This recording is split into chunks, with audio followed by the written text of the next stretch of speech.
నమస్తే AP news కి స్వాగతం. అల్లూరి సీతారామరాజు జిల్లా రాజవొమ్మంగి మండల జడ్డంగి గ్రామంలో విద్యుత్ వైర్లు తెగపడి 4 పాడిగేదెలు మృతి చెందాయి. జడ్డంగి చైతన్యనగర్ కాలనీకి చెందిన కాకూరి వెంకటేశ్వర్లు 3 పాడిగేదెలు, అదే గ్రామానికి చెందిన ఏ బాబ్జీకి చెందిన ఒక పాడిగేదె గత 4 రోజులుగా కనిపించకుండా పోవడంతో వారు చుట్టుపక్కల గ్రామాలు వెతుకుతూ తెలిసిన వారిని అడుగుతూ గాలింపు చర్యలు చేస్తున్నారు. అయితే శుక్రవారం ఉదయం మడేరు వాగు వెంబడి వెతుకుతూ వెళ్ళగా ఒక రైతు పొలానికి మోటార్ 33 KB నుంచి వైర్లు తెగిపోవడంతో 4 పాడగేదెలు ఖాళీ బూడిదయ్యాయని గత 4 రోజులుగా విద్యుత్ ట్రిప్ అవుతున్న సంబంధిత శాఖ అధికారులు కనీసం జడ్డంగి ఏరియాలో కరెంటు ఎందుకు పోతుందో కూడా వారు చూడలేదు.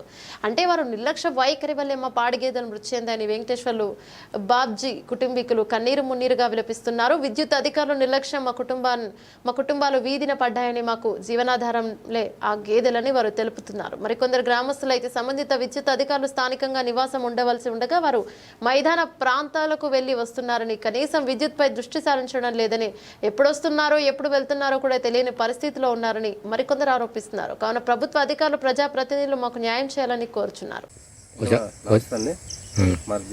రాజమండ్రి మండలం జడ్డింగ్ గ్రామం అండి. మేము పలానా కొండరెడ్డి పొలానికి చెందిన వాళ్ళు. ఇలా మా పాడి గేదెలని ఇలా మొత్తం 4 చనిపోయినాయండి. ఇలా విద్యుత్ కరెంటు తగిలి ఇలా షార్ట్ సర్క్యూట్ అయ్యి చనిపోయినాయండి. ఇది మెయిన్ అంతా కూడా కరెంటు ఆఫీసుల్లో తప్పండి. ఈ విషయంలో కూడా ఇలా లైన్ ఎలా ఉంది, ఏమైంది అన్నది కూడా చూడటం గట్ట ఏం లేదండి. ఇప్పుడు మా జీవనోపాధి పోయిందండి ఈ గేదెల వల్ల.